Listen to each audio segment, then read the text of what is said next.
Hello and welcome back to Off the Crossbar Transfer News with myself, Regan Walsh, and my co-presenter as always, Bradley Morris. How are you today, Brad?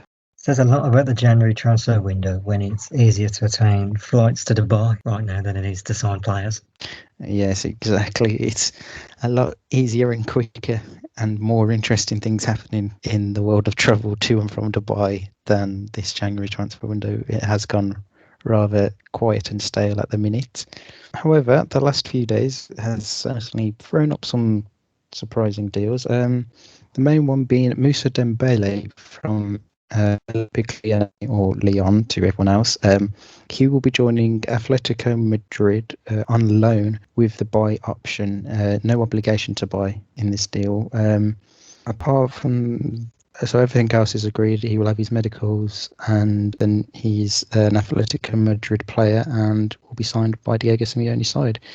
Good deal, considering they've just got rid of Diego Costa, bringing in someone a lot younger than Costa and has still got a few years ahead of him.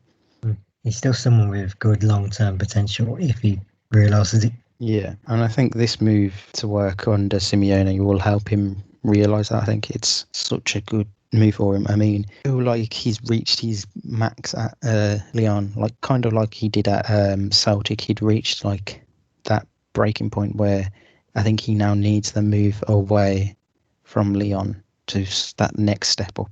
And then, of course, it's on him to find that himself when he gets the chance to. Yeah, good deal all round for Atletico Madrid. Obviously, as we said, they got rid of Diego Costa the other week, bringing in someone younger. Lyon themselves will be looking to bring in someone. I think they're looking at Slimani from Leicester City. He will join Lyon, which is a strange move, I think. It doesn't seem right by their policy when they have quite a few young players with high potentials. Yeah, it's just, for me, that doesn't make sense, that deal. Them getting Slimani in as someone unknown. For me, I would look at Patson Daka, who plays for Red Bull Salzburg in Austria. I think he is someone that has the potential that could fill in the Moussa Dembele role very easily and would work in. The only problem with that one is if Premier League clubs come in for him, then that may be more enticing for him. Yeah, but I mean, so far it's surprising that there has been no rumours or stories of anyone moving for Daka, because he's a really good striker. I've seen the odd rumour on West Ham, but as we said, that is a massive rumour. Yeah, and there's like nothing else on that like that. There's been talk like 25 million for him that West Ham apparently want, or are prepared to give, but I don't see that happening for me. I think he'll either go to obviously their sister club Leipzig or go to a big European club. I don't think West Ham would be the right move for him. Elsewhere, the latest on Mesut Ozil, he's still close to signing for Fenerbahce in Turkey. There's been, if I could say, it was the latest quote from, I can't remember if it was the president or club director, Ali Koch, said that the deal was closer than ever before. Yeah, that's what I've seen. It's practically a done deal. And Ozil hosted a Q&A on his Twitter the other day, and he said he wants to play in Turkey and the MLS before he retires, and the only team in Turkey he will play for is Fenerbahce. And it does seem like this is practically a done deal. It's just like minor details left to iron out for that. It's also nice to see him, very excited to see him play for their club. That's the thing with Fenerbahce fans, though. If someone like that gets linked with their club, I remember when Ricardo Quaresma went there a few years back now, the Turkish fans do go massive for the hype for him. Elsewhere with Arsenal, the move for Socrates to leave the club to join Genoa seems to be in a bit of doubt after the player hasn't himself given the go-ahead for the deal. It's believed that everything else involved in the deal had been practically agreed. However, Socrates hasn't accepted the move, but they are now looking Salzburg, RB Salzburg, to sign Jerome Ongenue. That's according to Mohamed Boufassi of RMC Sport. Bit weird if Socrates doesn't get this move, because I mean, Mikel Arteta seems to be okay with him leaving the club, and you would think he would want to get the move to. It doesn't currently fit Arsenal's way of things, I guess. And they're clearly going for the more youthful approach now, so they're going to get the older figureheads out the door as quick as they can. Yeah, and you'd think, because there hasn't been much about him going elsewhere, so you would think that a move to Genoa would seem likely. I mean, it's not 100% off the table, but there could be some news on him. There's also talk that Real Betis also want to sign Socrates, and maybe he thinks Betis are somewhat a little better than Genoa in terms of like maybe fighting for Europe, like Europa League places and that. So that's why he might prefer to go there. Elsewhere, there's been a recent rumour going around today, according to Corriere dello Sport in Italy, that Tottenham, Roma, AC Milan and Inter Milan want to sign Brazilian defender Eder Militao on loan from Real Madrid with an option on a permanent move. What are your thoughts on any of those four sides moving forward? It's a little young player with high potential wasted when they get signed early by a big club. Yeah. Well, it'd be interesting to see if Tottenham were to get him. I don't know whether he'd work in that Tottenham lineup. I felt if I was Eder Militao, at that option, I'd want to be at AC. AC Milan or Roma for me. Yeah, AC Milan, they seem to have obviously something pretty good building. Yeah, they are working really well under Pioli. Well, I think Paolo Fonseca at Roma would be someone that could get him playing really well, and the Roma are doing really well themselves in Syria. I mean, Milito's only made 2 appearances in La Liga this season and 1 in the Champions League, so I think game time is something he definitely needs at 22 years old, 23 in 6 days. So you would think out of them 4 options, AC Milan would be his best to get a move? Just purely based on who would get the best use of his potential. Yeah, that's understandable. Now on to outgoing at Manchester United. Dutch star Timothy Fosu-Mensah is set to sign for Bayer Leverkusen, according to Max Bielefeld of Sky Germany. Fosu-Mensah will fly to Germany today to complete his transfer to Leverkusen. He will sign a contract until 2024, and the fee is said to be around €2 million. I think it's a good deal for Manchester United, considering he only had half a season left on his contract, and he wasn't going to sign an extension. So you got to say it's a good deal all round. Did you never think he would make it?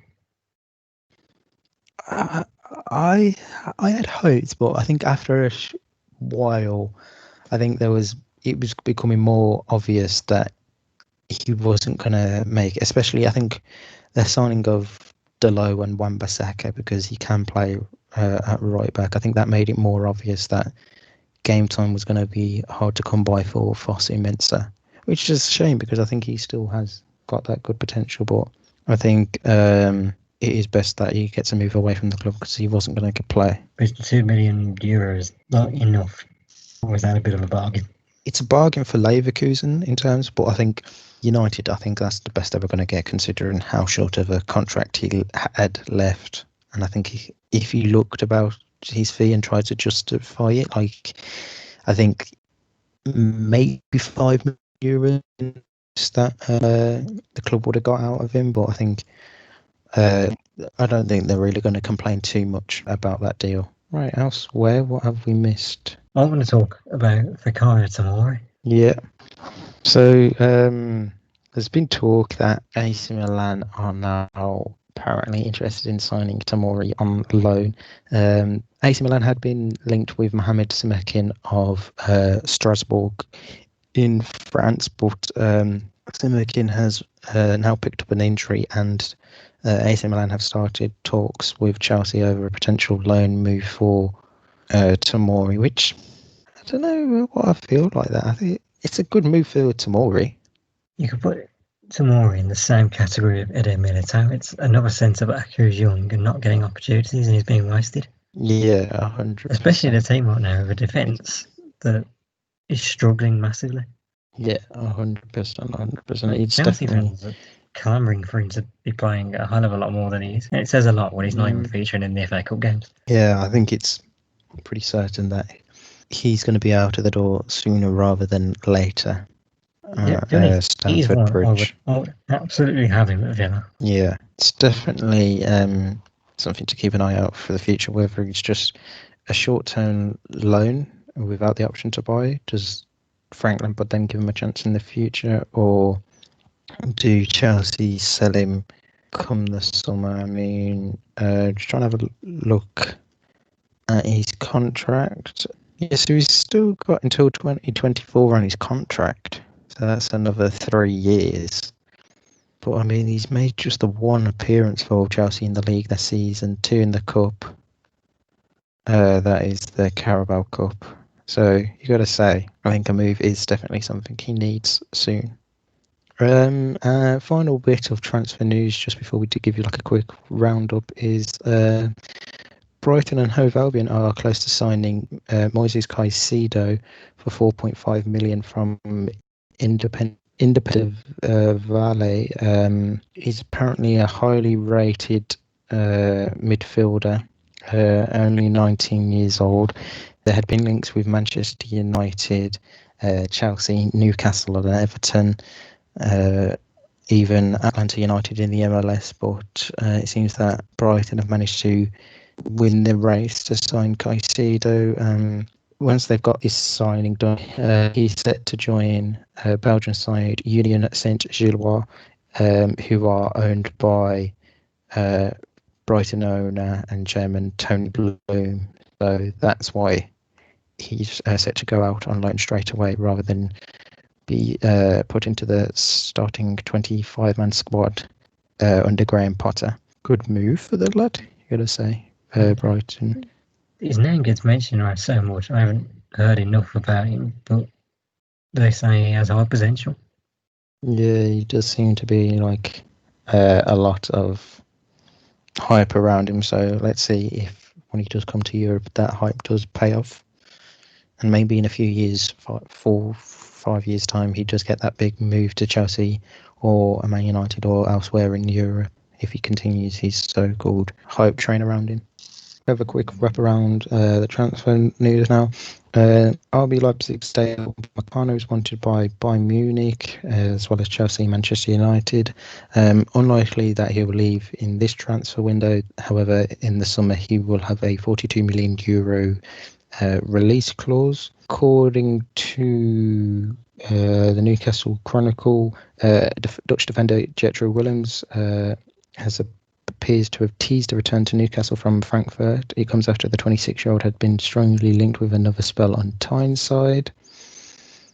Arsenal are no longer chasing the signature of Norwich midfielder Emiliano Buendia after the Championship club reportedly put a 40 million price tag on the 24-year-old. However, according to Football London, the Gunners are now interested in signing Brighton and Hove Albion's 24-year-old Yves Bissouma, though a move would likely happen in the summer. Man United manager Ole Gunnar Solskjaer has confirmed that it's unlikely that he will sign players in this January transfer window, as the clubs don't want to sell their best players, and seems likely that they'll wait until the summer to try and make any moves. That is despite being linked with Max Aarons of Norwich and Upamecano of Leipzig. Right, I believe that is all of the transfer news. We'll be back later on this week to see if there's anything more happening. Hopefully we get a bit more transfer news regarding any player just to liven this January transfer window up a bit, as it's been quite quiet so far. But you never know, if there's a January transfer window, anything can happen. Well, we'll be back on Friday as we look ahead to the Premier League fixtures in our preview show and hopefully they'll go our second show. Oh, yes. And we'll also have our second transfer show of the week also out on Friday, where We'll talk any transfer news and any other stuff in the world of football as well. Until then, enjoy the rest of your week. If you haven't already listened to our FA Cup review show from yesterday, head over to our YouTube channel now and also check that out and like, comment and subscribe whilst you're at it. And until Friday, we'll see you soon. Yeah, let's go book our divorce fights. Yes.